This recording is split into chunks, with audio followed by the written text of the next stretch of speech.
from the very beginning of this Congress, House Democrats have been governing for the people.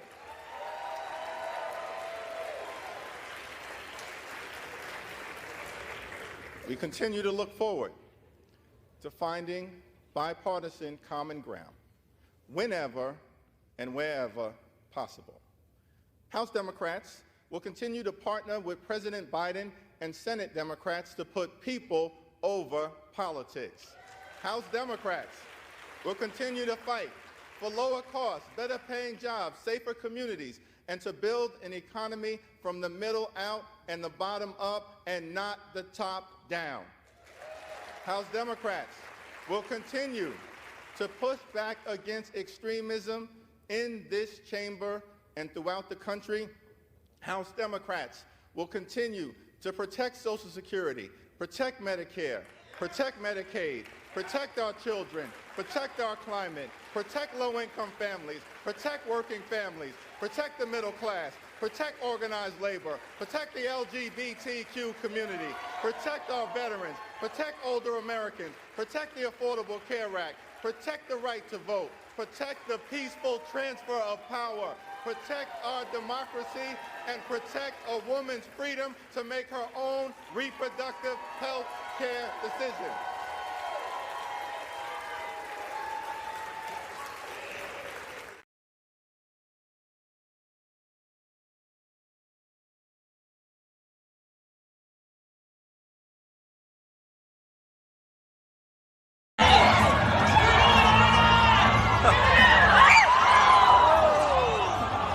Lead us not into temptation, but deliver us.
tick faster. That'll be the hour they knock the slick blaster. Dick dastardly, a monthly with sick laughter. A gunfight and they come to cut the mix master. And living the true gods, giving y'all nothing but the lick like two broads. Got more lyrics than the church got ooh lords. And they hold the mic at your attention like two swords. Or you the one with two blades on it. Hey you, don't touch the mic like it's AIDS on it. All right, welcome once again to the beatzillapdx official show. I am your host, beatzillapdx officially, and this is the weekly wrap-up. And we have a few things to talk about. Some things that, we don't really get into celebrity talk here a lot, but again, sometimes things can't be avoided. And so we have to talk about these particular things because we will definitely have to start considering a certain racial element. And one of the crafty ways of using those type of things, of course, is using somebody that looks like the person you're trying to harm, unfortunately. But before we get into that, if you could, as you are coming into this broadcast, please hit that like button and share this out there on your social media as well. Send it to a friend or send it to a person who is not a friend. Nonetheless, make sure you hit that like button. And if you have not already subscribed to this channel, you can do so right now by, of course, hitting the subscribe button. And if you wanted to join this channel, you can also join this channel by hitting the button of join and become a member, as well as make sure you hit the notification bell, hit the word all. That way you'll be notified anytime this channel goes live or a video is uploaded. So, we started with, as we spoke on the last broadcast, we mentioned about the whole House Speaker thing, and they were flirting the idea of Hakeem Jeffries becoming Speaker. Well, the Republicans have now, they now have gotten their Speaker. And so I played you Hakeem Jeffries because this is the person that they really want to promote to be in this position. He is no Barack Obama, and he is by no means a some kind of like motivational or motivating. He's not a motivator at all. You understand what I'm saying? He is not a motivator at all, family. That's just one thing I got to say. So, when people are looking at Hakeem Jeffries as wanting to be Speaker, maybe not. Maybe not. However, before we get into, tonight's discussion about what's going on in Lewiston, Maine, and how they're reporting that, there was another situation in Las Vegas that almost would have happened. However, a security guard, I believe, intervened. So we'll talk about that as well. But first, in the good old land of Twitter, we have a video of some man who, I guess this was some kind of traffic situation in the first place. It happened in the parking lot. And this is a former police officer who I guess now is a security guard because he can be armed. So, of course, what, former police do, since they are legally able to carry weapons, they have the history of being a cop. Well, they tend to go into security. So it looks like this woman, this sister, gets into a conversation or altercation kind of deal with this suspected white supremacist. And here's how it went. What you are, nigger trash. Okay. Okay. All right. Keep talking. I will. Okay. fuck away from me, you classless bitch. What you gonna do? I tell you what. You have, I'm a stupid nigga, everybody. yeah, I'm a she stupid is a nigga. stupid nigger. He hit my plate. I'm a stupid Go nigger. fix your car. And stop honking at people when you don't need Shut to. your bitch ass.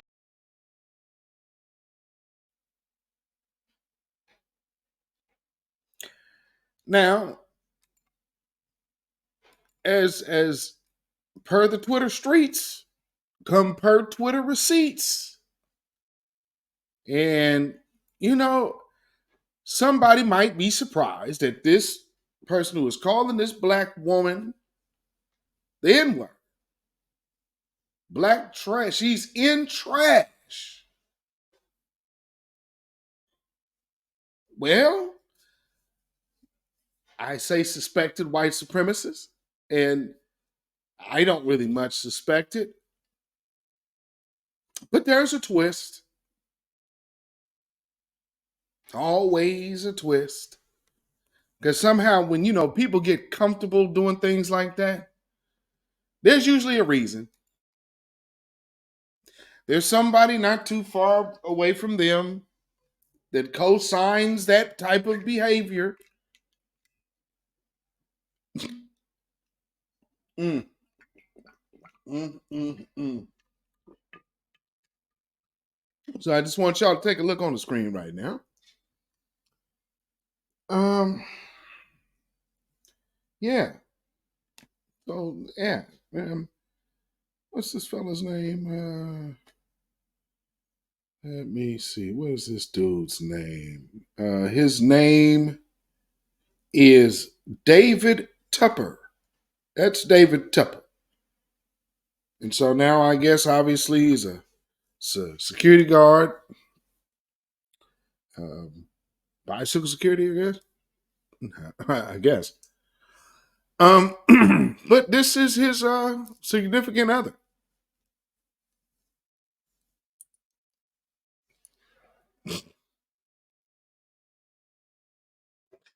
I'm sure many of you just got a real quick flash in your mind of Bunny Ruckus. I mean, good grief. And look on the picture on the left. Look at that dude behind him. Like what type of event are you at where people are behind you like that? So yeah, this might go in the book of all skin folk ain't kinfolk. But I'm sure she also ignores his racism and writes it up, or maybe she doesn't ignore it because she just simply agrees. Because you got self-hating Negroes that hate themselves that much that they take up the white supremacist talking points and mantle harder than the white supremacists themselves in some cases. But that's, well, boy, that's that for that story. But I wonder who this dude has policed over the years. You know what I'm saying? But again, looking at the company he keeps, you can definitely see why he would feel a little more comfortable, because you got Buddy Ruckus by your side, and she is just, I'm sure, elated to have her a good old white man.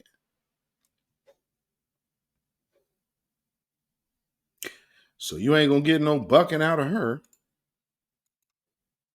other than her eyes. That's about it. So yeah, that there's that. But moving on. I just wanted to touch on that for a minute because I found that very, very interesting. Ah, man. So in where's that? Maine, Lewiston, Maine.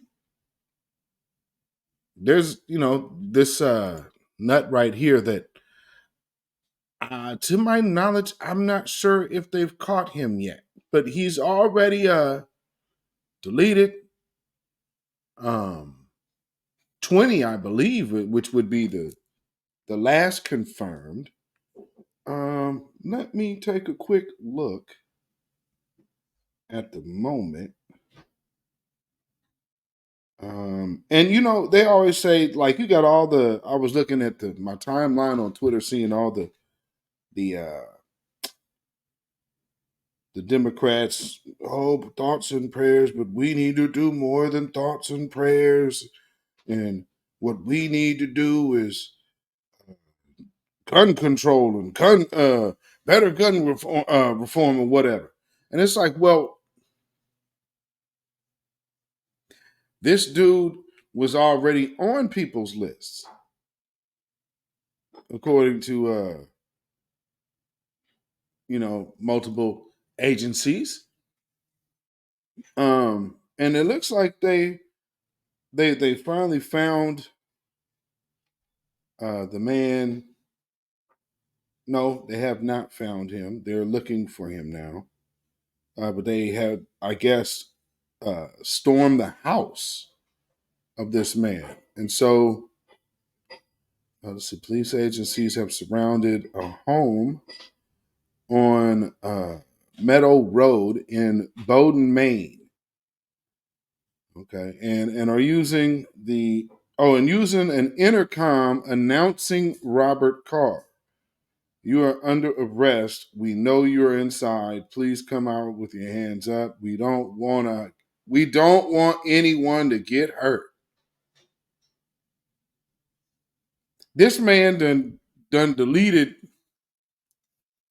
20 people, erased 20 people off the timeline. And yeah, we don't want anybody to get hurt. And this is a theme that I keep hearing around this story. It's very interesting. Oh, we don't want anybody to get hurt. We don't want anybody to get hurt. Yeah, really? Yeah, I find that a little suspicious. Oh man, but let's start looking into this particular story. Where do I want to go first? And again, this dude would, for all the laws that are out there to catch individuals like this dude, they all were met. But see, absolutely all of these other dudes who have carried out these mass deletions have all been on the radar. So there's laws on the books that is supposed to keep these guys away from a gun. But it doesn't seem like you want to actually enforce the law when it comes down to their gun possession.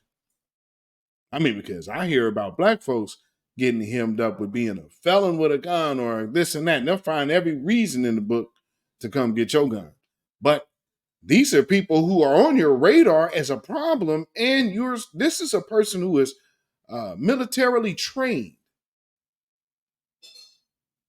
Don't think you want to kind of keep a firearm away from that guy if he's having some issues, saying some things that probably don't make sense and shouldn't be saying. And I mean, again, people were hanging out with this guy. This is a very interesting story, and it's not really making a whole lot of sense. But let's start here.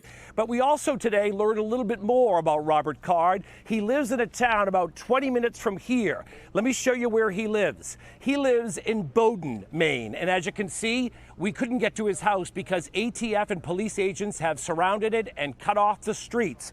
Neighbors in that area, many of them wouldn't talk to us out of loyalty to the Card family. Meanwhile, just up the road, the Card family is a cattle family. They own a lot of land there in town. They're well respected. At least that's what a family friend told me just a short while ago. As far as you can see, everything around here is their land. They're farmers. They're really good people. What about Robert? I knew he was back around last year because I saw his brother and talked to him while he was hunting. And other than that, He's been in the military the last 20 years, as far as I knew. Married, kids? I don't think so. Yeah, I've been here for 44 years. I know everybody. I mean, it's a small community, and I mean, the Cards are really good people. They're hardworking, farming people, and this whole thing is absolutely mind-blowing.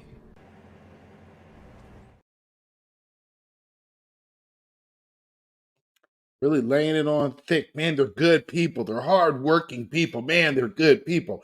Oh, man, they're hardworking people. They're cattle ranchers. What are these, some Bundys?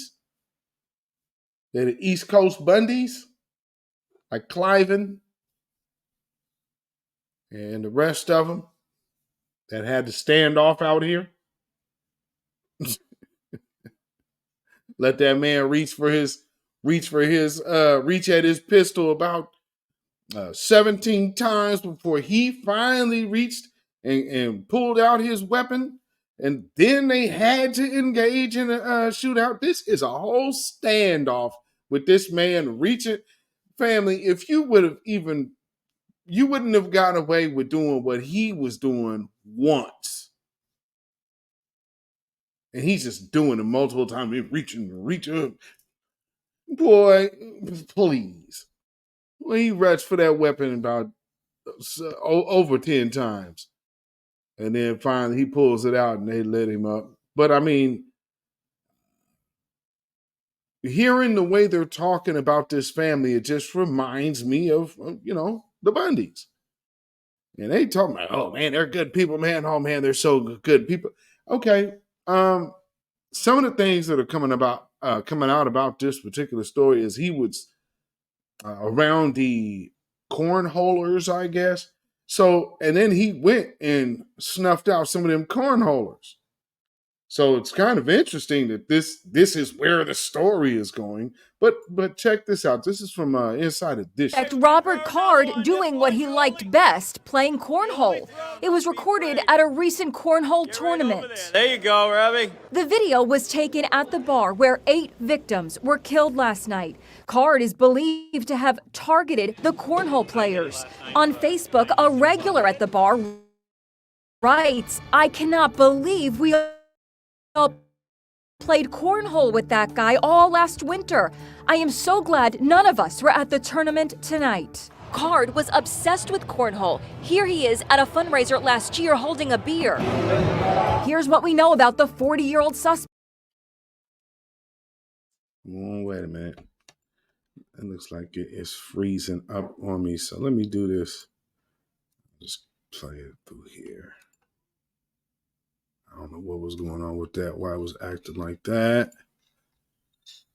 But nonetheless, y'all hear listen to the way they're presenting it. And there's another thing about this story that is also very interesting. And I guess I probably should have caught it before, but I really noticed it now. And that's the way that they're going at the victims. Like, who were these victims? When all of these mass racial ambushes happened, I don't remember the news and all of these, when they talked about these massacres, I don't ever remember them going into the, who was this victim? What were, who were they? And giving them a whole expose. I don't remember ever seeing that. And so that's what made it real strange when I'm seeing it now with the way they're presenting this Robert Card guy. But they, granted, they do this often, so I guess I really shouldn't be surprised. Okay, it's not uploading there. So I guess we'll just listen to this, and hopefully it actually plays. Card served as an Army reservist for 20 years. He was just fired from his last job at a recycling center.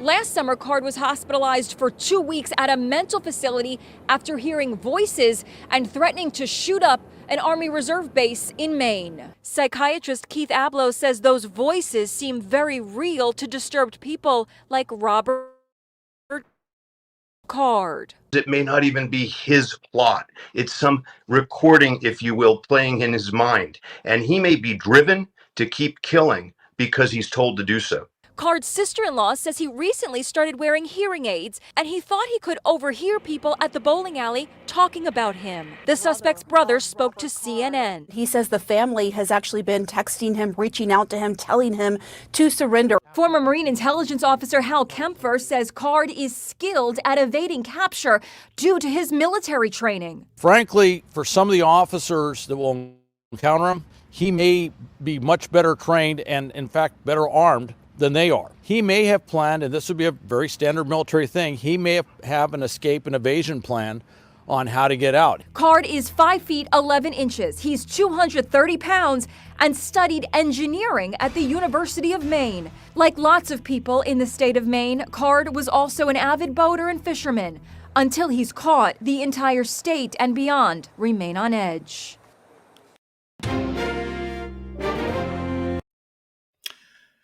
I bet they do.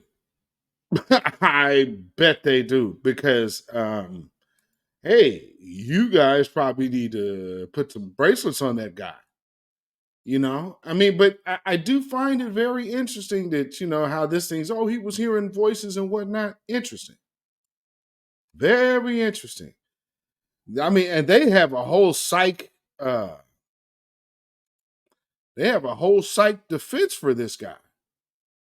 Already cooked up and ready to go. Like, Lord. It's very interesting seeing that. However, there was another incident that took place the same day. Lo and behold, it's like, well, what's really going on? Because it definitely makes me wonder, was this, I mean, I can't say coordinated. If these people are saying they're hearing voices, and I'm not sure about the background of this man yet in Las Vegas, but if they're hearing voices, are these people, like, what involvement, I guess you have to put the tinfoil fedora on, but are these people involved with the military? I mean, because sleeper cell, all of this type of stuff, you know, it's, who knows what's been done? You understand what I'm saying? Who really knows? But there's one more clip that I'm gonna play, and yeah, we will we will continue on. So check this out, family. Well, new tonight, an attack that could have been deadly and disastrous prevented by a security guard. We're getting a first look at the terrifying moments a gunman. Now, by the way, before I have to come back real quick and preface this, like, again, I'm just wondering if these are coordinated attacks. So this is from Las Vegas. And, you know, again, just pay attention. Well, new tonight, an attack that could have been deadly and disastrous prevented by a security guard. We're getting a first look at the terrifying moments a gunman stormed through a luxury condominium complex and started shooting. Our Alyssa Bethencourt walks us through what happened that day. Video obtained by Channel 13 shows 32-year-old Andrew Warrender walking through Turnberry Towers with an AR-15 style rifle in his hand. As he started to shoot, his gun jammed, and that's when a worker was able to take him down in the parking lot. It's just after 3 p.m. on June 23rd. Andrew Warrender, seen here wearing a blue t-shirt and jeans, enters Turnberry Towers. According to police, he had an uncle living at the complex, giving him easy access inside. After grabbing an AR-15 style rifle from inside his uncle's condo, Warrender made his way through the building, walking downstairs, through hallways, and even waiting for an elevator. Moments later, he opens fire in the lobby. As he walks toward the building's entrance, Warrender points his rifle at employees hiding behind the front desk. The video shows he was only able to fire off one shot before the rifle jammed. As Warrender worked to fix the malfunction, a Turnberry employee stepped into action and fired back, striking Warrender several times in his legs and stomach.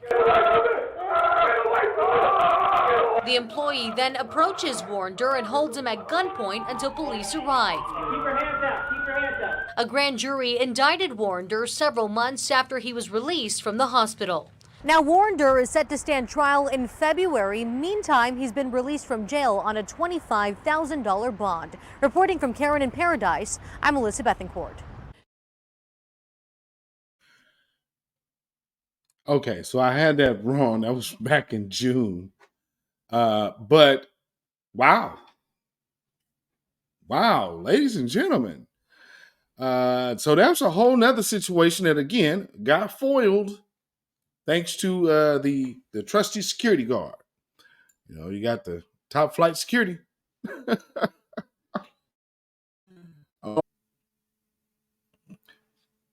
So it definitely is one of those consistent problems, reoccurring themes of mass shooters, and both got assault style rifles. Interesting that this dude in Las Vegas, though, his actually jams like right after the first shot.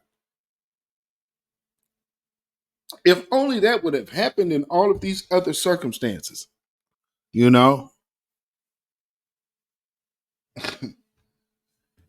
So, interesting. But again, the stories that I keep seeing around this shooting all have to do with who are the victims, and that's pretty much what I am seeing, family. Let me see. Let me just take a quick gander here.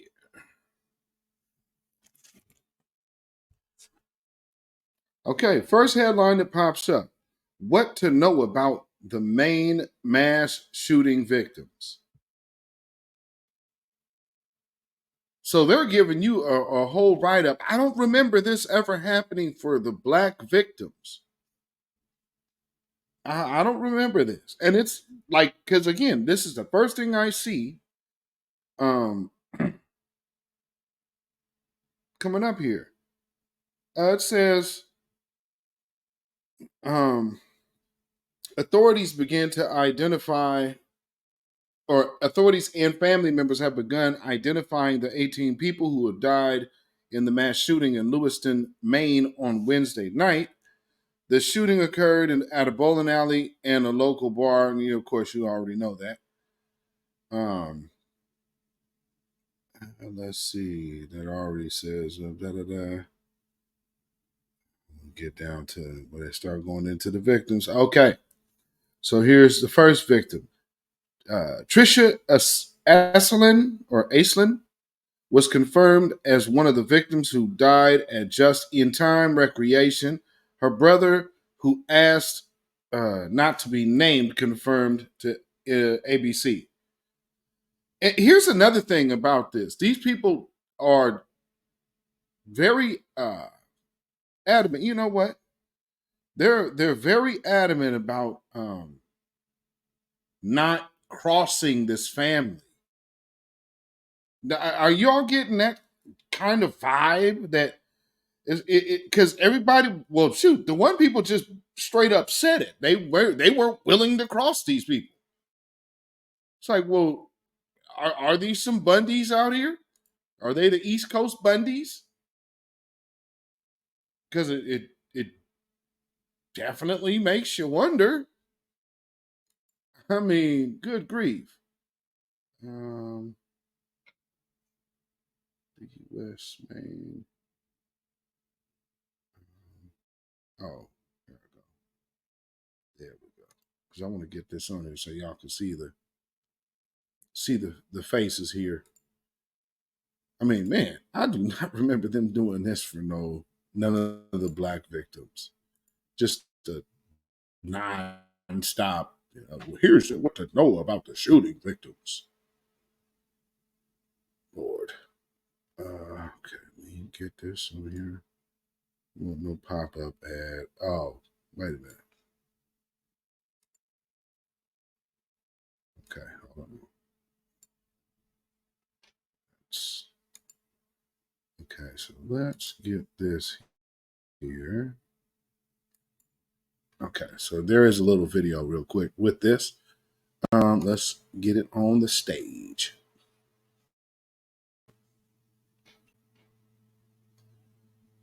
All right.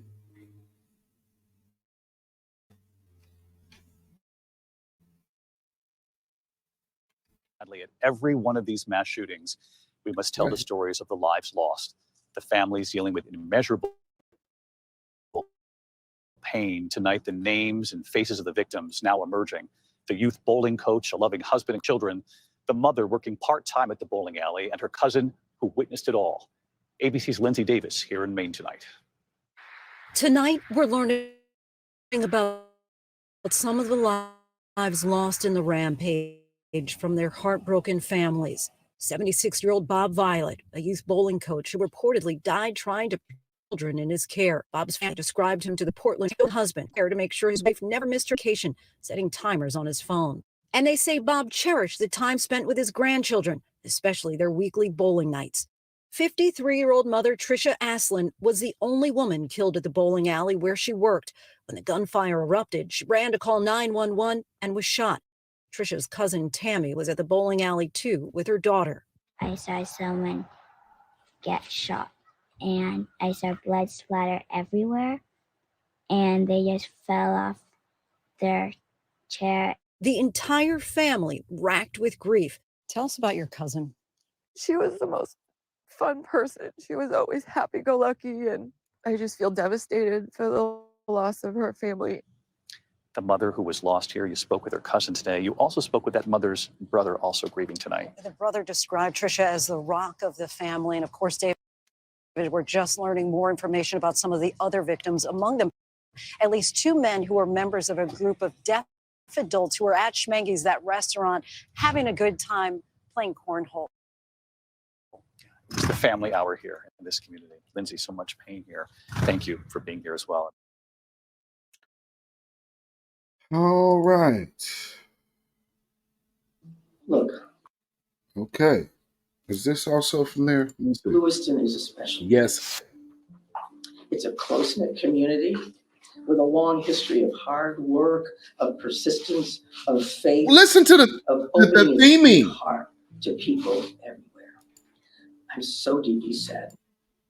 I mean, family, hardworking, and I mean, have you even about the assailant, the shooter, the killer?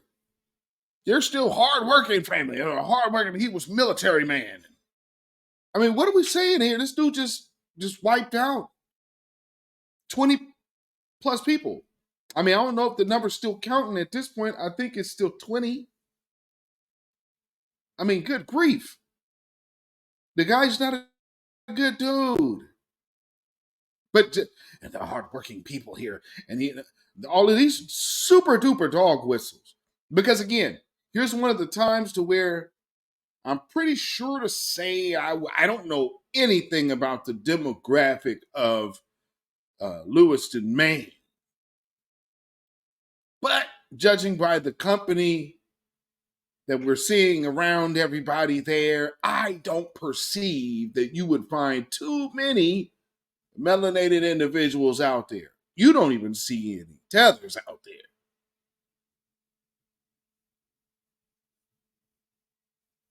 So let's keep it just an absolute buck here about what we're hearing, a hardworking and good American family values, and stop. As is every one of the 1.3 million people of this beautiful state. This city did not deserve this terrible assault on its citizens, on its peace of mind, on its sense of security.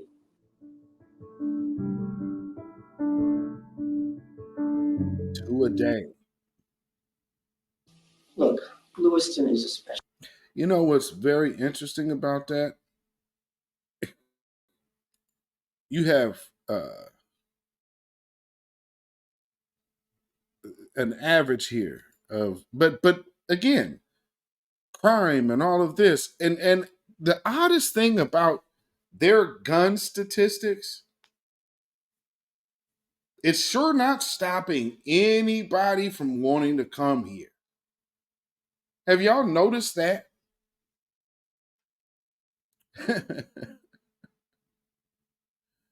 Have y'all noticed that? And so, ask people in New York, ask people in Texas who have watched folks get bussed out, and watch people coming over here just willy-nilly over the border illegally every day. And then you say, well, hey, go to the black neighborhoods and we'll put these immigrants, these illegal invaders over in your area. We don't know who they are.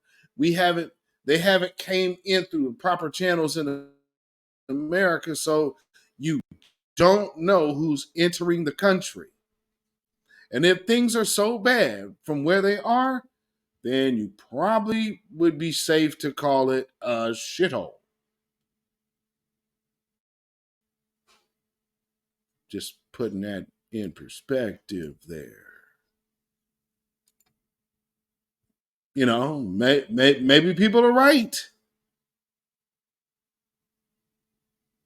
Just maybe. And so the Democratic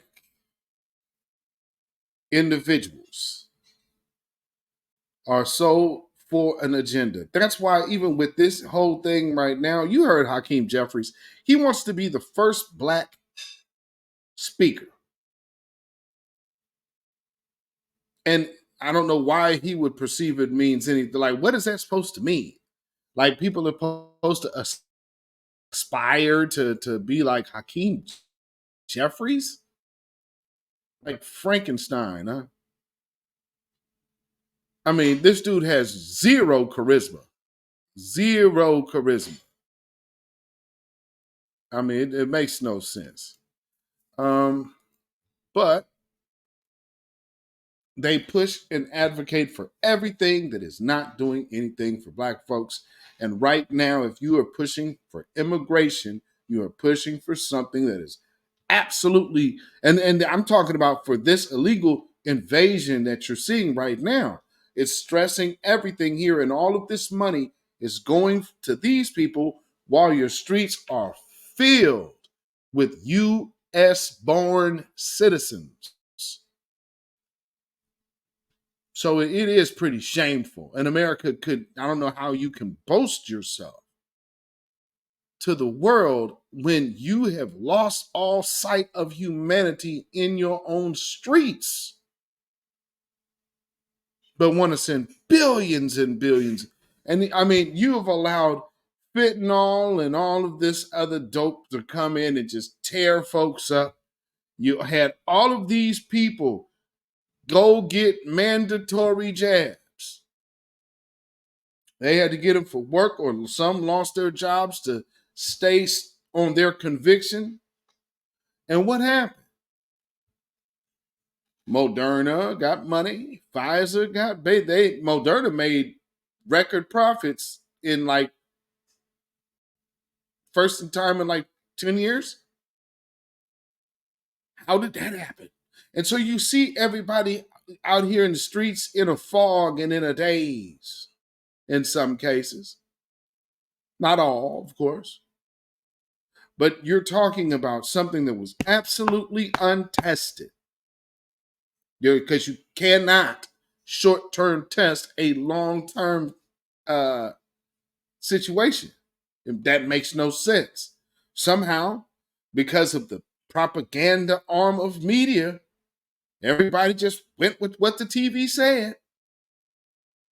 And I hope now that, you know, what those of us who had minds and were using them, and I hope that now is starting to sink in for a lot of people. Hey, there's some people you probably should not be trusting. And sometimes they say they represent you. But if they're not showing you what they're saying, then that means they're not doing what they say they are doing. And so now you have to examine, is that harmful to you? And in our case, it's absolutely harmful. Just ask Chicago. Because Chicago is feeling it and reeling it right now. To staff the city's migrant shelters. Yeah, this new deal means favorite healthcare staffing could be paid tens of millions of dollars more to staff the migrant shelters for another year. Investigative reporter Bennett Haberly is joining us now. He's been digging into the documents and asking some tough questions. Bennett? Stefan and Allison, the costs have long been a concern for city leaders. And while the new contract comes with some reduced hourly rates, NBC5 Investigates found this does not apply equally to every position and could lead to the company still charging the city six-figure pay rates for the workers inside the city's migrant shelters. This latest contract for favored healthcare staffing, signed by Mayor Brandon Johnson on Monday, shows the Kansas-based company could get as much as $40 million to continue to staff the city's migrant shelters through October of next year. They have not set the standards for what we do in our city. The high costs have been a point of contention for city aldermen. Whether it's a federal tax dollar, a state tax dollar, or a Chicago tax dollar, it's still our tax money being wasted. And so we need to see a much better result out of the Johnson administration. NBC5 Investigates first revealed how the company has been paid more than $56 million over the past year by routinely billing the city at 84 hours per week for each worker at rates that range from $50 to $156 per hour. The new contract shows for some positions, Favorite will bill at reduced hourly rates. For example, for the past 6 months, Favorite has billed the city at $80 an hour for some of its workers. Under the new contract, that rate has been reduced to $68 per hour or even as low as $48, depending on whether the workers are local or from out of state and need Favorite to cover their housing and travel expenses. That means those positions could still potentially cost taxpayers between $264,000 to $374,000 a year for each one of the workers. For other positions, like facility managers and nurses, the pay rates saw some reductions, depending on whether that worker is from Chicago or out of state. However, other rates remained as high as they were before. Even with these new lower rates, we found Favorite is still on track to charge the city six-figure annual salaries for most of the Favorite employees working in the migrant shelters, including one nurse whose rate we found could cost a minimum of $740,000 a year. They claim they've negotiated better rates. I guess we'll need to see the proof of that. Anything is a better rate than $24,000 a month for one security guard. They were paying nurses in some circumstances annually more than we pay the head of Cook County Hospital. Now, Favorite has not responded to our repeated calls and emails seeking comment. A spokesman for Mayor Johnson said he wasn't available for questions, but in an email, that spokesman said the city expects to see an additional 20% reduction in rates as a result of this new contract, and that moving forward, Favorite will focus on hiring local candidates almost exclusively. Stefan? Bennett Haberly, thank you so much. We appreciate it.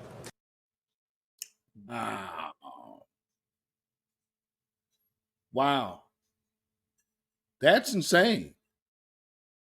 That is insane, ladies and gentlemen. But it speaks to a larger situation. This is now looking like a money grab. Is it not? I mean, this is looking like a humongous money grab.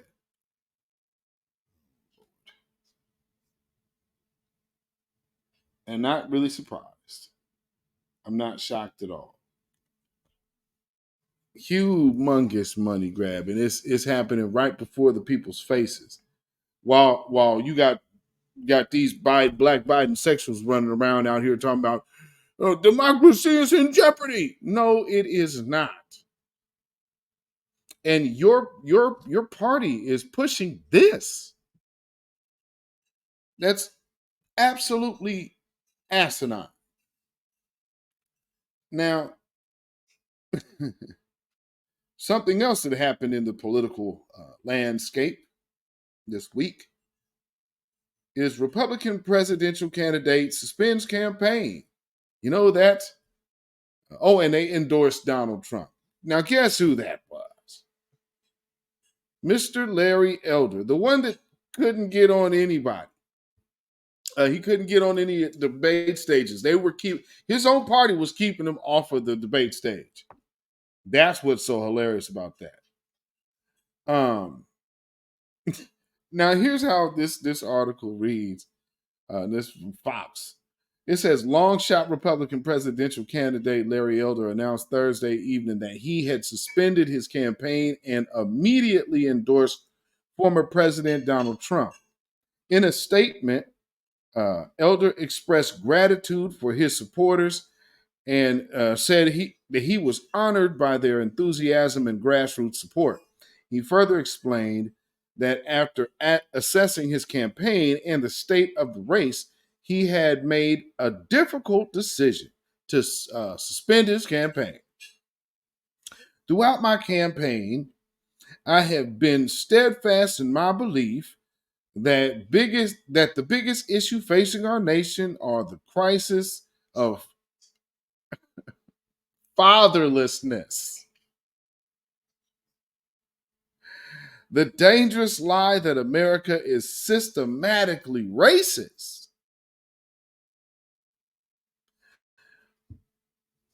And the need for an amendment to the Constitution to set federal spending to a fixed percentage of the GDP.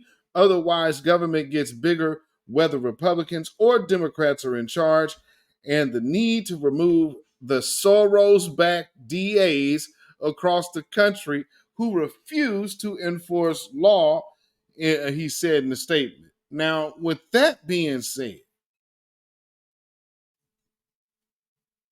how we easily can pivot to the last topic of this evening, Jonathan Majors. Now, Jonathan Majors, as y'all well know, has had been in the news for it's a misdemeanor assault. So, and of course, he was arrested without any type of evidence. They just immediately handcuffed him, and now he has a charge based on what we still don't know. Only thing we really have heard is that her finger hurt, or her finger got hurt. However, there's other stories that are coming out about this that is very, very strange. And I mean, man, you're talking about, this is Jonathan Majors, the big black star of the moment, And so I'm not really surprised that they're kind of going at this guy. But let's call it what it is. They're doing the Bill Cosby thing to the brother. You understand? Like, hey, we got to take this guy down. Like Eddie Griffith said, there's not going to be no unscathed Negro coming out of Hollywood. And I guess here he go. Where is that? Jonathan Majors. So let me see. Okay. And here's the strangest thing about all of this. They're not looking to prosecute. The DA will not prosecute the woman because they actually arrested her. Because if you remember, the Majors legal team they submitted some evidence. So that's why they actually ended up having to arrest the girlfriend. And so, here's what's happening. The DA is not looking to prosecute. So here again, refusing, and just like what he just said, the Soros-backed DAs. I just had them on the screen. One is just put that in perspective. Now, what are these people known for doing at this moment? Alvin Bragg, what's her name? Letitia whatever her name is, Fannie Willis. Let me get that off the screen. Let me see. What's that name there? Letitia James. Letitia James. And then federal judge Tanya Chutchin and District Attorney Fannie Willis. Now, these people ain't done nothing for black folks yet, but they have locked black folks up. Fannie Willis got Young Thug in custody right now. And as far as I know, has not had really a fair shake as it's looking. But nonetheless, what can I say? You know, but let's listen to this. Listen to this story here. And wait, did I get that in here? Because they arrested this woman, and then so here's her perp walk. Hi, Grace. Grace, do you have a comment, Grace?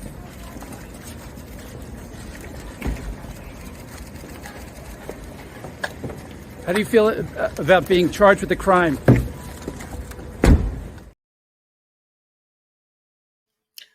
She probably don't feel nothing because she knows that the DA ain't is not going to pursue it. So now it says the woman. Let's see. The woman who accused actor Jonathan Majors of assaulting her during a dispute in March was arrested Wednesday night on suspicion of assault and criminal mischief related to the same incident. According to a source with knowledge of the matter, Grace Jabari, Major's former girlfriend, voluntarily surrendered to police in New York City and was given a desk appearance ticket to appear in court at a later date. The source said, so a desk ticket. So he got cuffed, stuffed, and booked. And she just gets a desk ticket and here, show up in court on this day. So the DA can now throw out your charges. Yeah. Some people would probably say that, maybe something doesn't look right. Something doesn't check out here. Because how is it that if they're both in the same incident, either drop both of them or pursue both of them? But how do you say, oh, I'm not going to pursue one, but I'm going to pursue the other from the same incident? How does that make sense?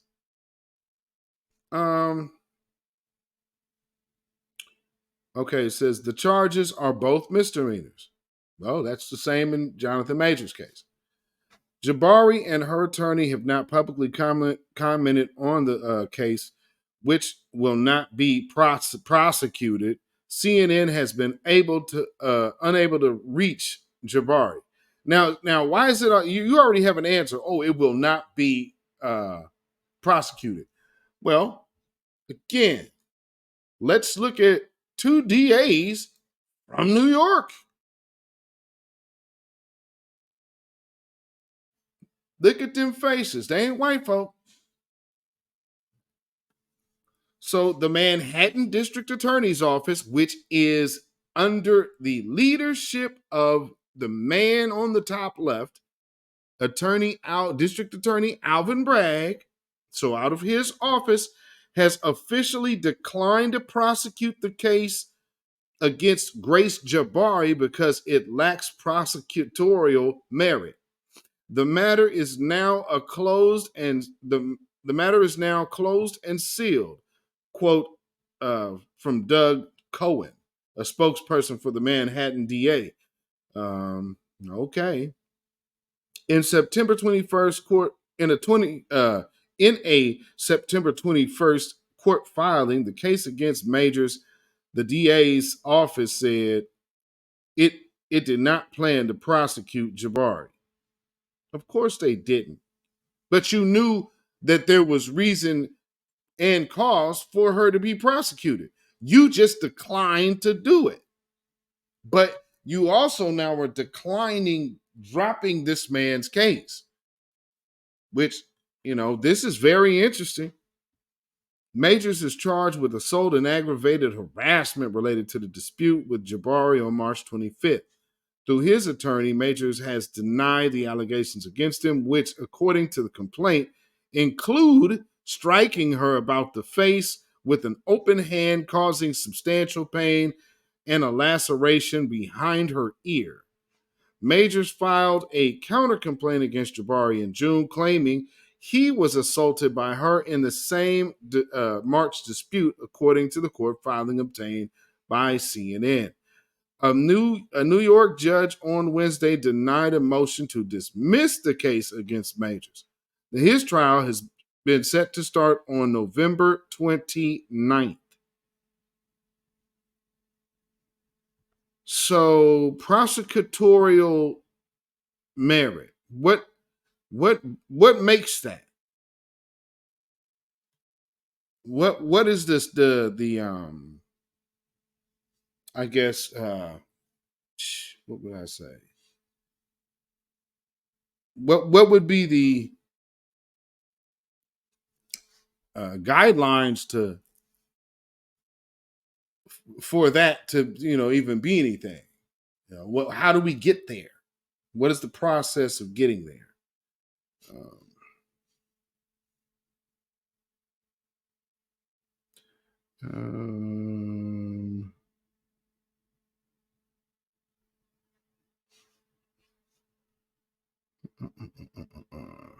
Let's see. Okay. Let me see. Merit.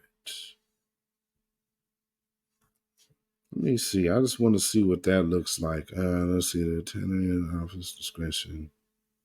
While prosecutorial discretion is generally seen as a very broad and unconstrained prosecutors. Okay, let me take a look at this. Let's see what this is. Okay. All right. I'm opening this file here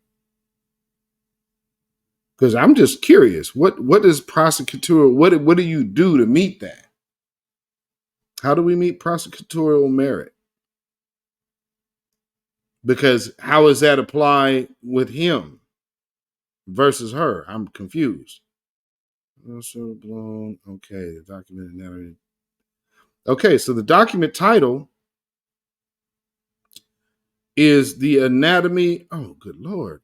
The Anatomy of Discretion, and an analyst of prosecutorial decision making, technical report. Oh, that's what this is. Okay. Let me see. Because I want to see if they start getting into talking about merit. Where is that at? Figures, appendages, movement literature, justice, consistency, and flexibility. Okay, I think that's what I want. All right. Consistency and let's see that flexibility. That's going to be, where we at? Page 47. Dang, this has got a lot of pages too. Okay, let me get to 47, y'all. Bear with me 1 second. Okay, so let's see. Interaction. Let's see what's going at. Consistency. There we go. So the goals of prosecution: justice, consistency, and efficiency. Prosecutors in both jurisdictions maintained that they were provided few specific guidelines or rules for how to handle cases. Indeed, prosecutors at all levels recognize not only the power that the office of the district attorney holds within the criminal justice system, but also the wide discretion that they as individual prosecutors exercise in individual cases.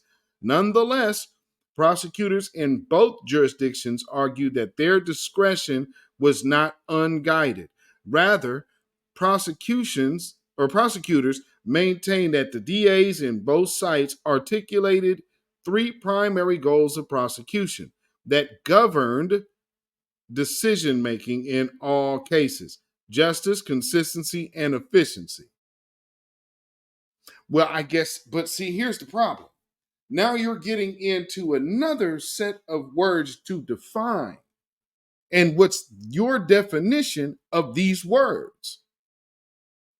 So again, let's say justice. Justice meaning what? Because one time in this country thought that having slaves was correct justice. So I mean, if you're gonna say, oh well, yeah, you know, that's just how the times were, like the little PragerU video. No, that ain't cool and it ain't okay. So basically, it's up to the discretion of the DA, and the DA never wanted to prosecute Jabari. And again, let's just remember who's heading up the Manhattan's district attorney office. There's your guy right there, Mr. Alvin Bragg, a black man. So when y'all talk about, especially you bisexuals out there, man, you gotta talk about tangibles. Look at all these judges that they done put up there. Beep, beep, beep, beep, beep. Now, listen, you can tell me about all the judges you put up. And here's another thing I kind of looked at. I went to Alvin Bragg's, I went to his page because I just wanted to see what type of energy was this man giving off. And yeah, you know, just take a look at that. So a few days ago, you know, Manhattan DA Alvin Bragg, whose office is handling this case, who said that they only will prosecute Jonathan Majors, but they absolutely will not prosecute the little pretty white woman. I mean, so look at what's going on right here, and this might make a little bit of sense. On hashtag Go Purple Day, our office is wearing purple to take a stand against domestic violence and show our support for survivors. Domestic Violence Awareness Month. And what are you saying? When you're involved with like these certain organizations and groups like that, you know they have donors, and so you're not going against a certain narrative. And here he absolutely stayed on that narrative. Now, on to the other one. It says, we are grateful to the whoever for honoring DA Bragg and our office's gun violence prevention programs at today's annual gala. Our community-centered approach allows us to engage with New Yorkers and is a crucial component of our long-term public safety efforts. When does the DA have anything to do with public safety other than just making sure that black folks are prosecuted? It's very, very interesting. Now, let me read more of this little piece here. But yeah, just letting you know where this dude is at with it.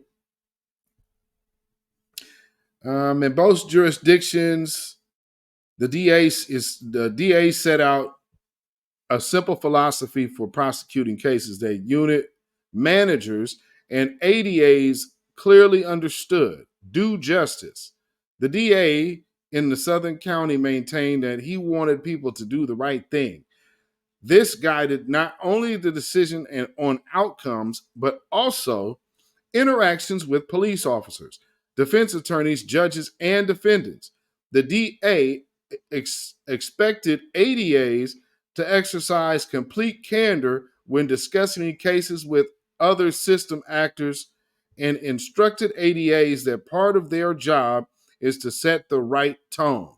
In the end, the DA argued that the critical part of the prosecutor's job was about ethics and how you treat people.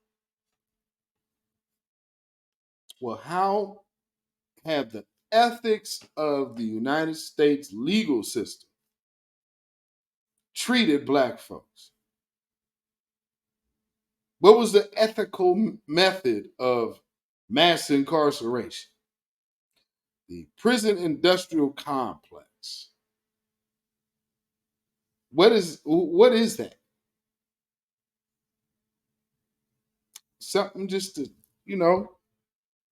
understand what they're really, what their get down is. This is the legal system at, being described from a perspective of DAs.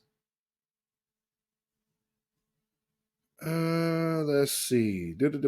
And said it was also setting the tone. Now, when you setting the tone, I think this is setting the tone. When you come out back a month ago and say, well, yeah, there might be evidence and this woman probably should be arrested, but we're not. If she is arrested, then we're not going to prosecute this case. So you're already making it out then, but you're not dropping your case against this man, because what you now saying, this is a mutual thing. And truth be told, I don't know if you guys have heard what the situation is, but from what I have researched here, this is all over a phone. So they're saying that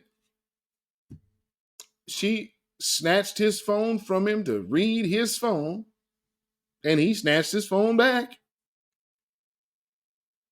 Now, I don't understand why this would necessarily, now the whole he slapped her thing, he's denying that. And again, there is no evidence of that. There's no witness to that. However, there's video of her after what she said incident took place.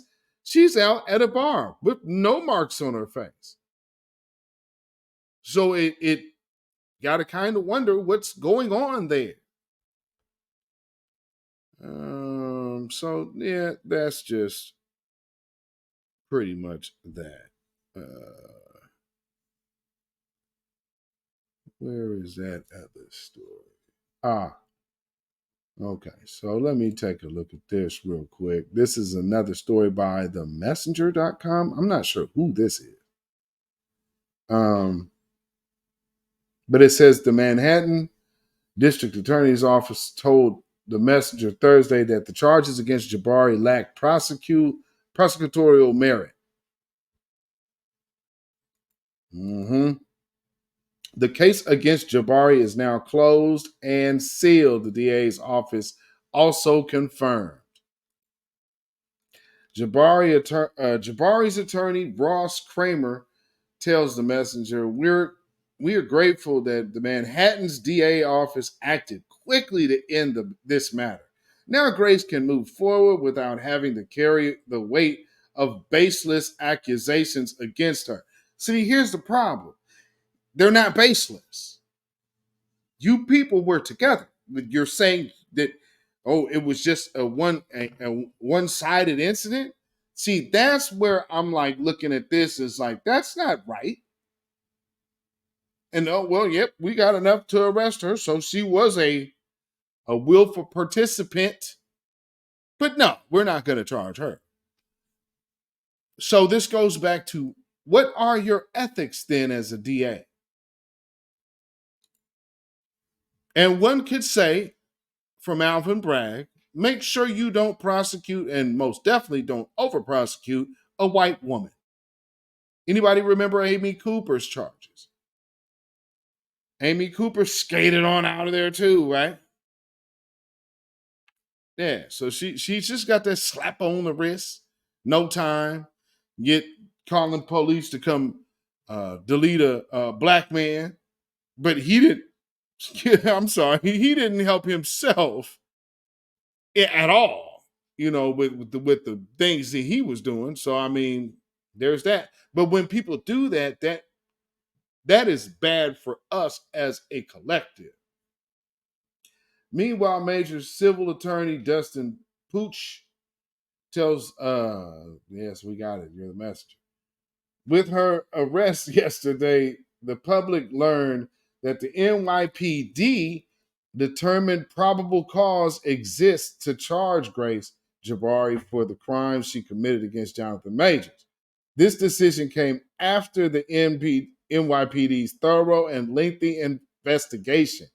Instead of acting on the findings from law enforcement, the district attorney's office unilaterally without explanation has decided not to prosecute Ms. Jabari for her misdeeds and the documented injury she caused Mr. Majors.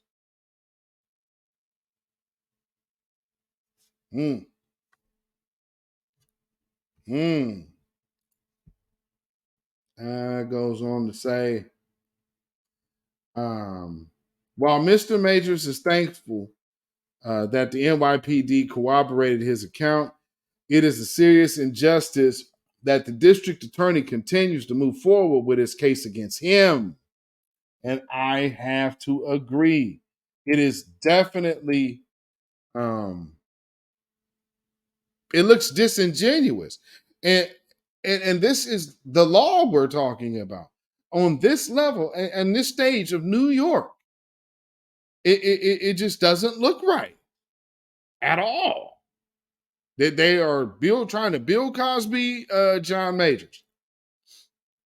The recent revelations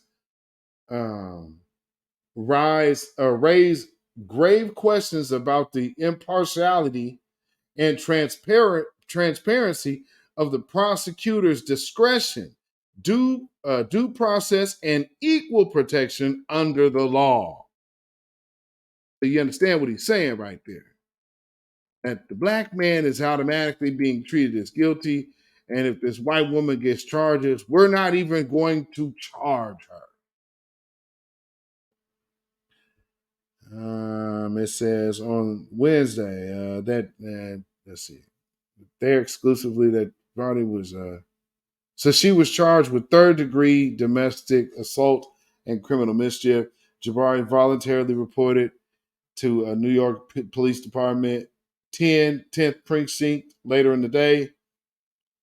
It's very re-traumatizing to be in the spotlight when you did nothing to put yourself in the spotlight, Jabari's attorney Kramer told the Messenger Wednesday. Oh, come on.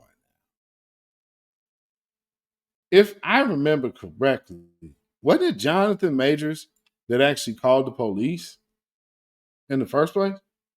I thought it was him. Maybe I'm wrong. Let's see. What was that? Very traumatizing. Okay. So it was a hard night, but hopefully this part of the case is over and she'll go forward with the DA's office and whatever they need her to do in connection with the other case. She's been very cooperative. You don't say. As Kramer acknowledged, the decision by the DA's office not to prosecute any of the charges was basically a formality. I understand from the DA's office that they are declining to prosecute. They told us beforehand.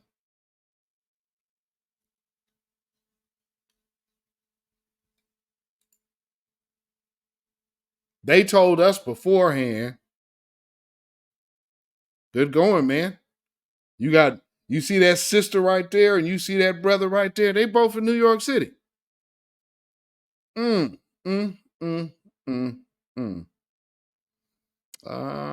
Let's see, where was I at? So let's see. So this will be dismissed on the papers, if not tonight, then in the immediate future. And this will end. This will be the end of this stage.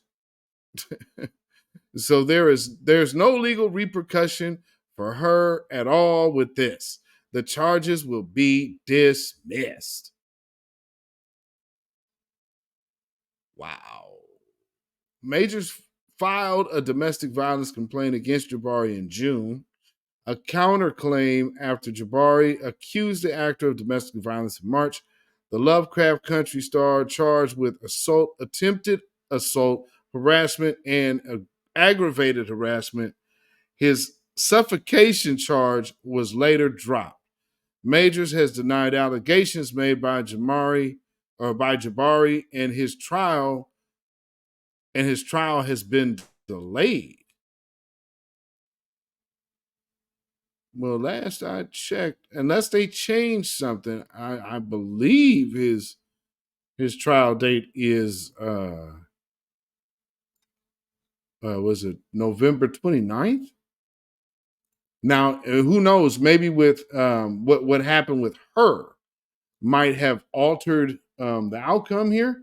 So there's that. I really couldn't say one way or another. I don't know, but it's going to be interesting to see how they play this. But we're already seeing if it's not believe all women, it's just believe white women, and you better not prosecute no white woman. You better not, Alvin Bragg. You better not, Letitia James. If y'all do, you know what'll happen. Meanwhile, white women.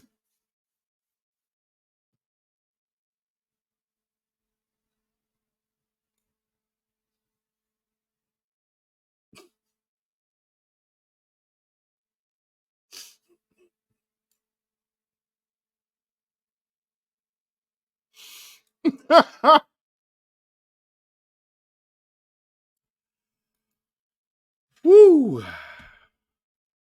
How's about that headline? How about that headline, huh? Get it, headline. I've slept with over 3,000 men, and I'm empowered.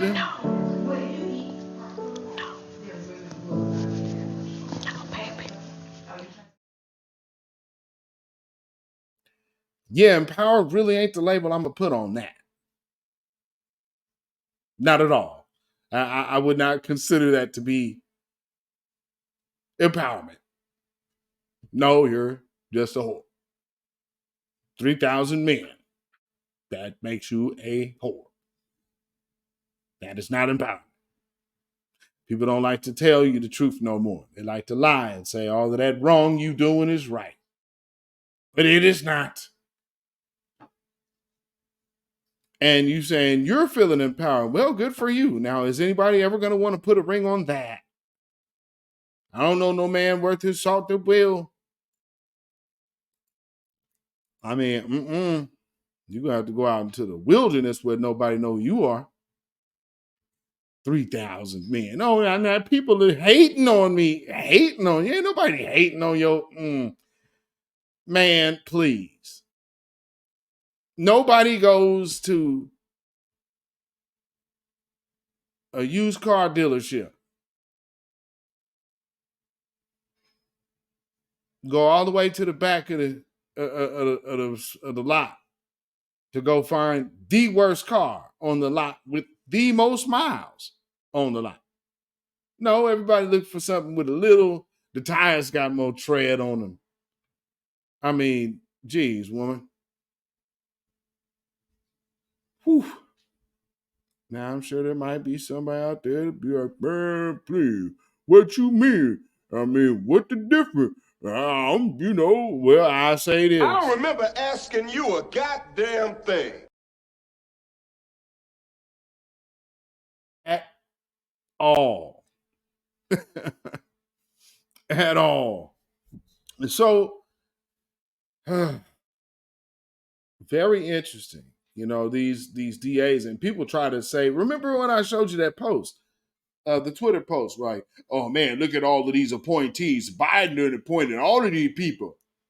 Yeah, and look what they're doing. Only black people have been attacked by the law from all of these judges and DAs he put in power. So woohoo, we're winning, huh? Yeah, former president got people released from federal prison. The current president trying to manufacture ways to put black folks in prison. I don't know how y'all can't see that. But I mean, it is what it is. And I hope that you guys understand that, from Chicago and the whole invaders, all of these agendas, now it's going to be about back to guns because you have a whole mass shooting. And now, man, all these, it's all white. So it's like circle the wagons time. That's what Ukraine was. And for those good down home American white folks that really don't like America spending so much money in Israel, well, this is for them.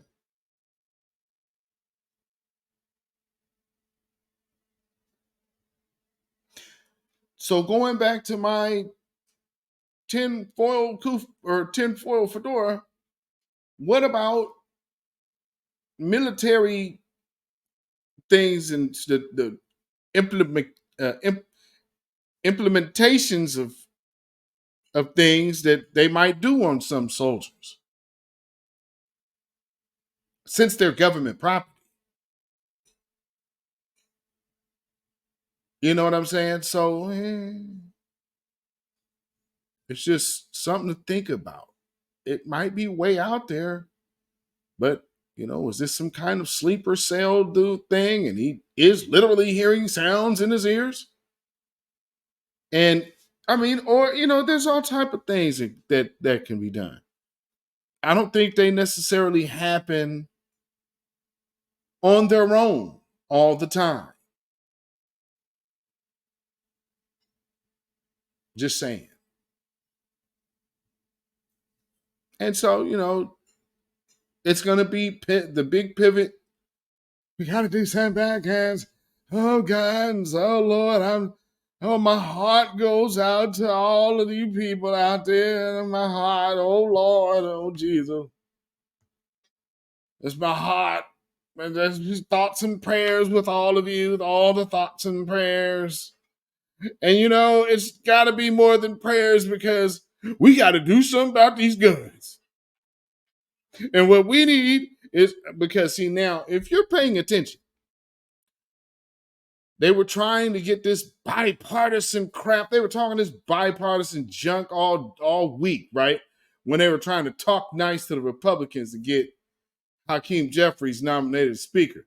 Now that the Republicans got their own guy, now that all of a sudden, out of nowhere, you have, oh man, something happened here, and we got to do something about these guns. What? All the laws that you have on the books right now should have red flagged this man, and they didn't. So you weren't looking to red flag him. However, here's the very interesting thing about about this guy. They were aware that he was having issues. So it's kind of interesting that this man is running around with an AR-15 willy-nilly. But as you see, even when they were interviewing people in that town, nobody wanted to talk. What did them folks say? They said they were not crossing these people. They're going to stay loyal to them. So out of respect for their family, we ain't even talking to y'all. It's like, wow, this is very interesting. And so who knows? Let me take a look. Let me take a look real quick. Have they got this man? You just gotta, be mindful of the things you're seeing out here. Not saying that this is some kind of false flag thing, because I don't believe it is. However, what I do believe that something about this is something about this just don't seem right. You feel what I'm saying? And then they're already, it's just going to be a big spin, and they're already having a come together moment, and this will be the big, let's get middle America, and let's start talking to the middle America that basically would vote Republican. because what I'm assuming is that this area of Maine, Lewiston, I would imagine that got to be red. I would absolutely imagine that has to be red. So with that being said, they're going after a certain demographic. And that's what the Democrats are doing. So they're figuring, hey, we gotta make some changes and we gotta make them quick. So let's use this and let's listen to how they're talking. It's going to be a lot of hard work talk. Hardworking American people, American, hardworking. You're going to hear a lot of that. Good people, American, hardworking, hardworking American people. Just wait for it. Just wait for it. I guarantee you it's coming.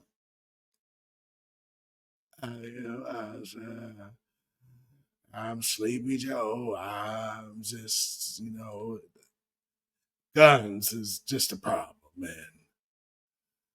We got to get the guns off the street. So what I want is $500 billion for this new gun reform law.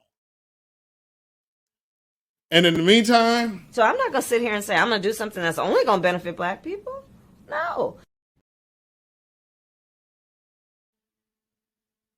And I tell you, if you have a problem figuring out whether you're for me or Trump and you ain't black.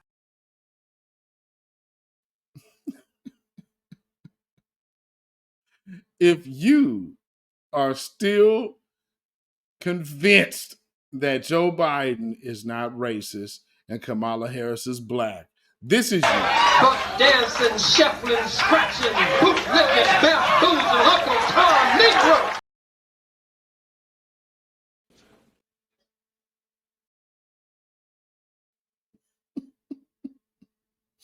Babylon is falling. Babylon is falling. Let it fall and let us rise. Can you dig it?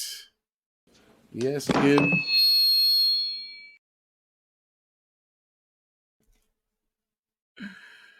Oh, man. So thank y'all for tuning in once again to a weekly wrap up. I hope that you enjoy this. We are about to get on our way. So at the end of the day, we have to definitely understand what we are up against. We have these black faces in high places, people that still believe in that and the symbolism and all of that. The first black, it really is not serving and it has not served us any good. Now, here's the other part. Shout out to Cece Freeman, Sister Connie Collins. I caught a little bit of her space earlier.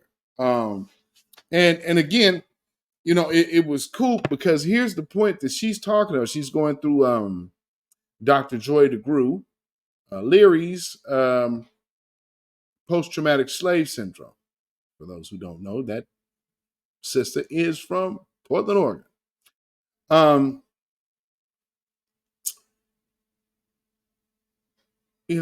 Just understanding the conversations that we were having, and something she mentioned about a lot of the black immigrant people who absolutely come over here and adopt anti-black views. And that's not saying all, but when we're saying tether, we are referring to that group. So the only people who would get offended by the tethers are the ones who have that sentiment. They just feel that, how when people believe that they are masking something that they really are not, but they believe you don't see it. So when you call it out, then they try to get upset like it ain't there. That's all that is. So when you say tether and they'll say, hey, why do you say tether? You know exactly why. We understand the question. That's why you're showing up to ask. However, these people don't know our history. And that's something else that came out today.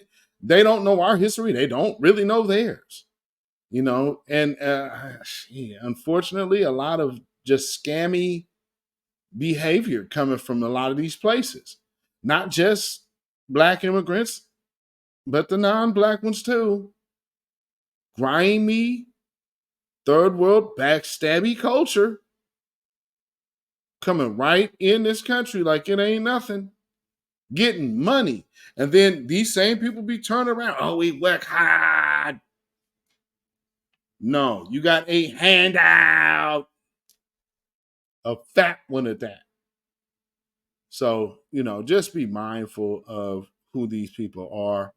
And if you are too brain dead to understand that, well, for you Biden sexuals, I'm going to say this. And I'm telling you, as a psychologist, I'm not going to be able to psychologize all of them on the corner.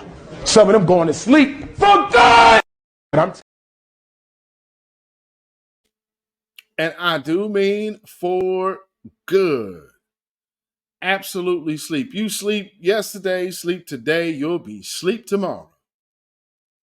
Because you are absolutely the Moses generation, while we are the Joshua generation. Now understand that, the difference is that certain mentalities have to die off. And we are literally politically watching those die and fall before our very eyes. And what's the problem? These people never wanted to turn over the reins after all of these years. Well, it is time for something new. And for those of you who want to stay in the way of that progress, well, I will say for myself, Beatzilla PDX Official. Beatzilla PDX Official Show. Those of you in the chat, those of you with the grassroots and the voices of new black media, I think it would be safe to say that I speak for all parties involved when I tell you that we proudly dedicate this song to you. Get up off of that cocaine and get up off of that crack. Get yourself together and get your mind back.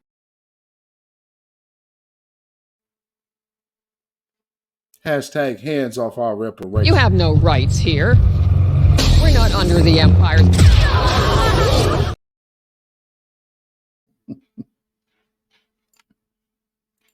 Yeah! They squabbling out here now. Yeah!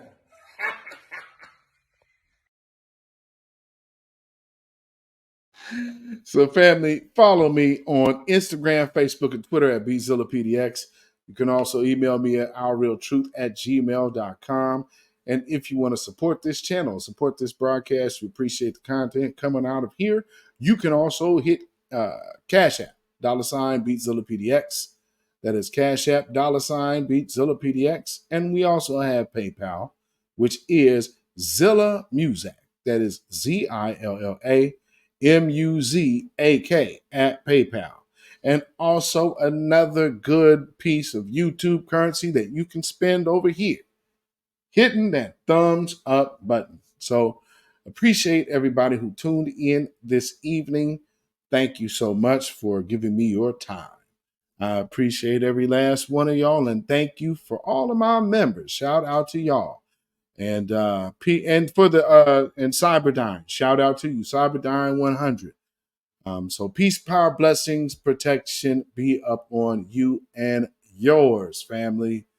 So y'all stay black, stay vigilant, stay alive. Keep them 3 smooth stones at the ready, because we keep it black first, black first, black first. Shalom, y'all. When you know who Satan is, yes, sir, you don't have to kill him. No. The stone of truth. Yeah. See, that's what you throw. Yes, right.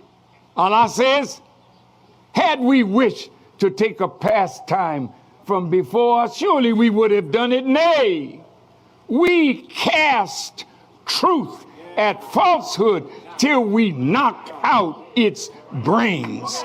Every one of you that knows the truth, stand up and tell it from the mountaintop. Black people can't take it no more. So wherever you are, on the job, in the factory, I don't care where you are. If you know the truth, stand up on the truth and tell Satan, who the hell are you to try and pick my friends? Farrakhan is God's man, and you are from the enemy of God. So to hell with you. Stand up on it like a man.